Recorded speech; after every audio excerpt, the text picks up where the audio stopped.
Hezbollah Hamas नहीं मान रहे हार, इजराइल की नाक में कर दिया दम, यूएस को बर्बाद करने की तैयारी में हमास।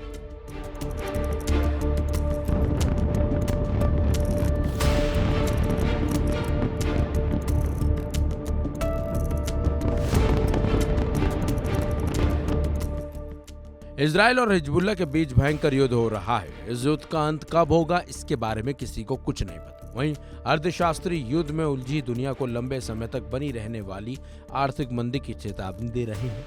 यूरेशिया से मध्य पूर्व पश्चिम एशिया बारूद की गंध रुकने का नाम नहीं ले रही है। सुरक्षा और खुफिया एजेंसियों के पूर्व शीर्ष अधिकारी अभी भी हिजबुल्लाह, इराक, सीरिया की शिया मिलिशिया हमास संगठन को लेकर सतर्क हैं। हिजबुल्लाह ने कासिम नईम को अपना नया प्रमुख बना दिया है।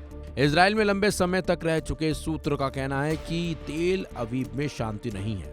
उन्हें अंदेशा है कि ईरान नए सिरे से पलटवार करेगा। भारतीय रणनीतिकारों का अनुमान है कि मध्य पूर्व एशिया में खेल रही महाशक्तियां इजराइल की नाक में दम करके अमेरिका की हवा निकालने की योजना पर काम कर रही हैं। और तो और इजराइल में ईरान के प्रॉक्सी वॉर ने बस दो डर बिठाए हैं। पहला यह है कि इजराइल के सुरक्षा घेरे को भेदने की उनमें क्षमता है। दूसरा, इजराइल के पास कोई ऐसा स्थान नहीं है जहां उनके ड्रोन, मिसाइलें या हथियार की पहुंच ना हो।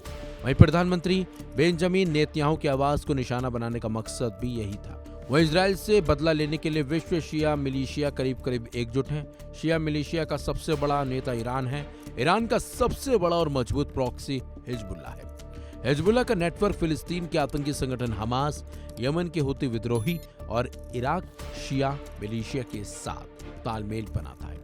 मध्य पूर्व एशिया मामले से जुड़े सूत्र का कहना है कि ये सारी नेटवर्किंग ईरान के सर्वोच्च नेता अयातुल्लाह खामेनेई की देखरेख में और ईरान के रिवॉल्यूशनरी गार्ड के पूर्व स्वर्गीय मेजर जनरल कासिम सुलेमानी ने खड़ी की थी। सुलेमानी के गुप्त ऑपरेशन से इजराइल और अमेरिका पहले ही काफी डरे हुए थे। अमेरिका के अफगानिस्तान में ऑपरेशन के बाद वहां लंबे समय से भारतीय हितों की सुरक्षा में काम करने वाले एक अन्य सूत्र का कहना है कि ईरान ने यह डिजाइन अपनी भावी चुनौतियों को देखकर तैयार किया था।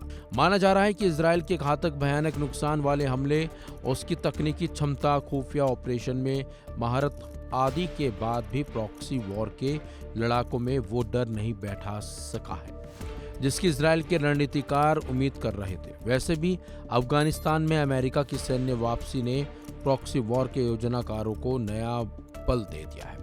इसलिए संभावना इसकी ज्यादा है कि प्रॉक्सी वॉर के विभिन्न मॉडल रह रहकर इजराइल में धमाका या हमला करते रहेंगे और इजराइल पूरी ताकत के साथ उसका जवाब देता रहेगा। इसका अर्थ ये भी हुआ कि ये लड़ाई कुछ समय के लिए चलेगी, लेकिन हालात जैसे दिख रहे हैं उससे देखने से तो यही लगता है कि ये युद्ध जल्द शांत होने वाला तो बिल्कुल भी नहीं है, क्योंकि हालात दोनों देशों में लगातार बिगड़ रहे हैं और दोनों देश एक दूसरे पर लगातार हमले भी कर रहे हैं। फिलहाल इस युद्ध का अंत कब है, कब होगा, ये किसी को नहीं पता, लेकिन हालात बहुत ज्यादा बिगड़ चुके हैं और अभी और बिगड़ने बाकी हैं जिस तरह से ये युद्ध चल रहा है। इस खबर में बस इतना ही। अपडेट्स के लिए बने रहिए वन इंडिया हिंदी के साथ।